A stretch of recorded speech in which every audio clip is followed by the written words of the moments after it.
Alam mo yung feeling na gusto mong maging consistent gumawa ng content, pero minsan may mga bagay na mas kailangan mong unahin. Ako, 2 araw na akong hindi nakakagawa ng video. Bakit? Kasi naging busy ako. Una sa National Healthcare Shield. Ang daming inaasikaso ng mga papeles at sa isang tulad kung hindi masyadong teke, medyo mabagal ang galaw. Pero habang ginagawa ko to, ang dami ko ring natutunan. Kaya talaga namang nag-i-enjoy din ako. At pangalawa, may trabaho pa ako bilang caregiver. Minsan nakakapagod. Pero never akong nagre-reklamo kasi totoo lang, mas nararamdaman ko na blessed ako.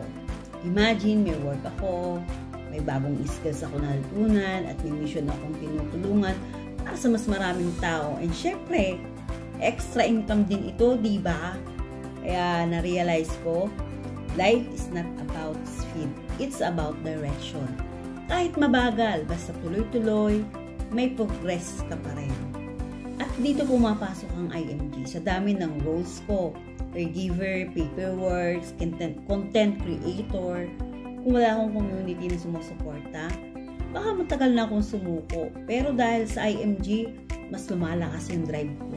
Hindi lang para sa sarili, kundi para makatulong sa ibang ring OFW sa families, matuto kung paano maging handa sa future.